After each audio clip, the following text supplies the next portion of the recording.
buenos días, mi nombre es Guillermo Labrador y hoy les voy a leer mi artículo titulado WandaVision, la historia a través de la pantalla. Yo estaba decidido a ya dejar de ver los productos del universo cinematográfico de Marvel, una de las franquicias estrellas de la megacorporación Disney, por dos razones específicas. Primero, que la última película, que no me gustó tanto, ya había cerrado para mí la historia que pretendían contar. Y segundo, me resultaba intensamente fastidioso ese despliegue hipercorporativo con el que Disney y su monopolio cultural querían seguir exprimiendo la franquicia. Casi ninguna de las nuevas series que estaban próximas a estrenar en su plataforma de streaming me resultó particularmente interesante, con la excepción de WandaVision. Esta primera vista me resultó lo suficientemente distinta y finalmente acepté a verla por la recomendación de un amigo. Quedé gratamente sorprendido.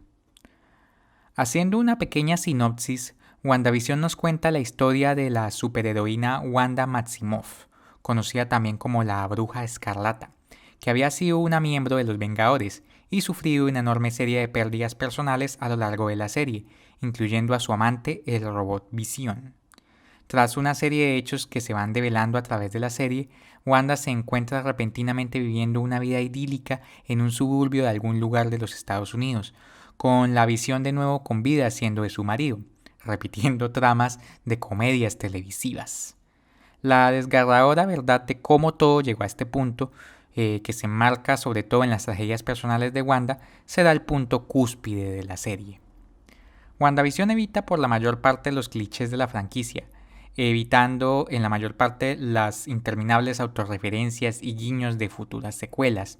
Adicionalmente, la serie le dará profundidad a dos personajes que antes me habían resultado poco interesantes, haciendo una conmovedora historia sobre el amor y el duelo. Pero más allá de mis opiniones sobre la calidad de la serie, quisiera hablar sobre un elemento que me resultó interesantísimo: la representación de varias décadas de la historia de la televisión estadounidense a través de los capítulos. Vemos que la decisión de utilizar este recurso narrativo no es gratuita y está relacionada con los puntos que la trama quiere presentar. Viendo esto, me gustaría comentar sobre algunos elementos que me parecen importantes, teniendo en cuenta las particularidades de la historia de la televisión estadounidense y de cómo esa misma historia es representada a través de la pantalla. WandaVision en sus primeros capítulos hace recorridos en momentos muy puntuales de la historia de la televisión gringa, empezando por la década de 1950, para seguir de allí con la de 1960, 1970, 1980, 1990 y los 2000. Esto es interesante porque se puede ver una herramienta que ha sido usada como forma de enganche por las productoras de televisión: la nostalgia. La representación de las épocas pasadas bajo el tinte nostálgico apela a ciertas particularidades que apuntan a la conexión emocional que la audiencia puede haber tenido con esos años. Por un lado, esto implica una reconstrucción casi que devocional hacia aspectos como la moda, la cultura popular, la música, el léxico o la arquitectura, lo cual casi nunca se hace en series o películas situadas en momentos históricos más antiguos. Y claramente esto tiene una explicación: crear una ventana al pasado en donde la audiencia pueda revivir sus infancias. Ya en la década de 1970 se había empezado esta tendencia, con series como Happy Days, que se ambientaba en la década de 1950, o The Waltons, ambientada en la década de 1940. Más recientemente aparecen series como El Show de los 70 o Stranger Things, que se remiten desde nuestra actualidad a la década de 1970 y 1980 respectivamente. WandaVision sigue esta tendencia y hace una recreación impecable de cada década a la que se remite, en donde, por ejemplo, Wanda utiliza preciosos vestidos de época en cada década o la casa aparece decorada con los muebles y aparatos propios del momento. De manera más interesante aún, la serie cambia su relación de aspecto, es decir, la proporción entre el ancho y la altura de la imagen de la pantalla, en la medida que pasa de un año al otro. Pero yendo más allá de esta reconstrucción estética, también se hace una representación idealizada y prácticamente acrítica de este mismo pasado. Aquí casi nunca vemos los aspectos problemáticos, fueran las cuestiones políticas o las luchas sociales, y por lo general se centra únicamente en dilemas de la vida cotidiana que se resuelven al final de cada capítulo. Esto tiene un precedente que se daba casi que desde las mismas series de esas épocas. Por ejemplo, la clásica Honeymooners, The Dick Van Dyke Show o The Waltons trataban de encarnar ese ideal de la típica familia blanca estadounidense, con las madres recatadas y los patriarcas sabios al frente del hogar.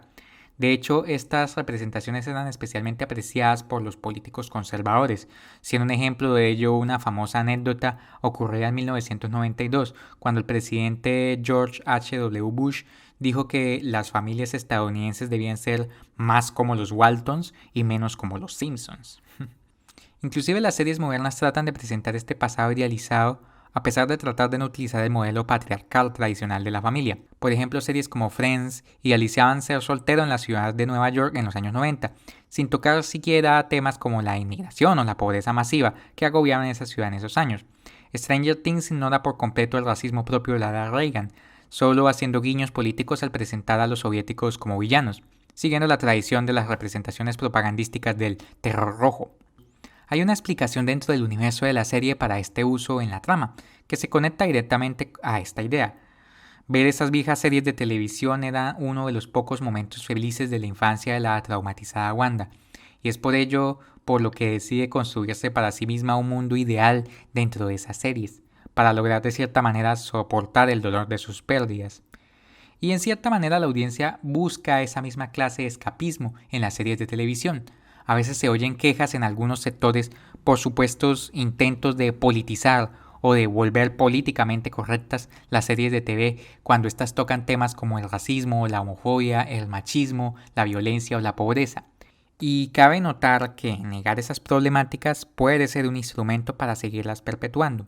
Valdría la pena notar también que aunque el escapismo no está mal de vez en cuando, y las series que mencioné anteriormente no tienen nada de malo por ser entretenimiento sin intenciones críticas, tampoco se puede esperar que todo el entretenimiento vea el pasado con filtros color de rosa. Series como Mad Men, ambientada en los años 60, han demostrado que se puede hacer una serie profundamente entretenida y de gran calidad, siendo crítica con ese pasado representado. Quizá, como sucedió con Wanda, sea más saludable despertar de la fantasía de vez en cuando, porque esta puede no dejarnos avanzar de manera saludable hacia el futuro. Muchas gracias.